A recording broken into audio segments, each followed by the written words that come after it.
দুর্গা প্রতিমার চালচিত্রে মা দুর্গার ঠিক মাথার উপরে এক অদ্ভুত শিবমূর্তি আমরা দেখতে পাই। আপন খেয়ালে মত্ত বিনা বাদনে রত শ্বেতশুভ্র ভোলানাথ ভগবান শিব। যদিও শিব এই রূপেই কেন মা দুর্গার মাথার উপরে স্থান পেলেন তার উত্তর অনেকের কাছেই অজানা, কিন্তু আমাদের চ্যানেল কথাবাচকের কাছে অজানা নয়। আর তাই আজ আমরা আলোচনা করব দুর্গাপতি বীণাপাণি শিবের কথা। ভগবান শিবের বহু রূপই বীণাধর। এই যেমন ভিক্ষাটন, কঙ্কাল, দক্ষিণামূর্তি, স্বচ্ছন্দ ভৈরব, আনন্দ ভৈরব প্রমুখ। আসলে রুদ্রবীণা নামক সুখ্যাত বীণাটি নির্মাণ করেছিলেন স্বয়ং দেবাদিদেব মহাদেব। আমাদের শিবশম্ভু যেমন নটরাজ, তেমনি সঙ্গীতেশ্বর। নিজের রুদ্রবীণার সুরের ঝঙ্কারে তিনি মাতাল করে তোলেন ত্রিভুবনকে। সেই মহাদেবই তো নিজের নীলকণ্ঠে গান করেছেন আগম তন্ত্রকল্প আদি কত শাস্ত্র। আর তাই বীণাপাণি রূপে ভগবান শিবের বহু রূপাবতার আমরা দেখতে পাই আমাদের শাস্ত্রে। মা দুর্গার সঙ্গে এরূপই এক বীণাপাণি মূর্তি পূজিত হন। সেই রূপের নাম হল তুম্বুরু।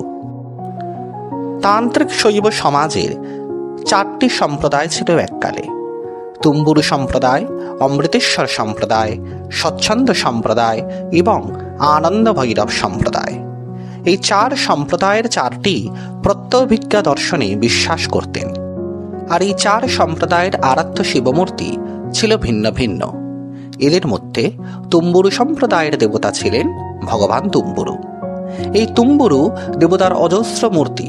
যদিও নবদুর্গা বা সপ্তমাত্রাকার সঙ্গে যে তুম্বুরু মূর্তির পূজা করার নির্দেশ দিয়েছে শাস্ত্র, সেই মূর্তিটি হল শীতং সৌম্যং বৃষারূঢ়ং জটাহিন্দু ত্রিদৃগ্যুতম দ্বীপিচরবধরং কুর্যাৎ বিনাহস্তং চ তুম্বুরুম মাতৃনামাদিতো নিত্যং শূলহস্তা মথাপিবা।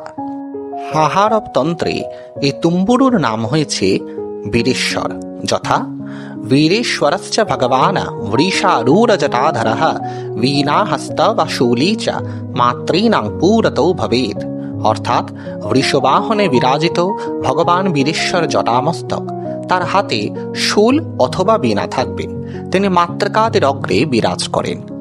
প্রাচীন পাল তথা সেন যুগের সপ্তমাত্রিকা বিগ্রহে আমরা এই বীণাপাণি বীরেশ্বর তুম্বুরুকে দেখতে পাই সেই মাতৃকাদের সঙ্গী রূপে, তাদের অগ্রণী রূপে।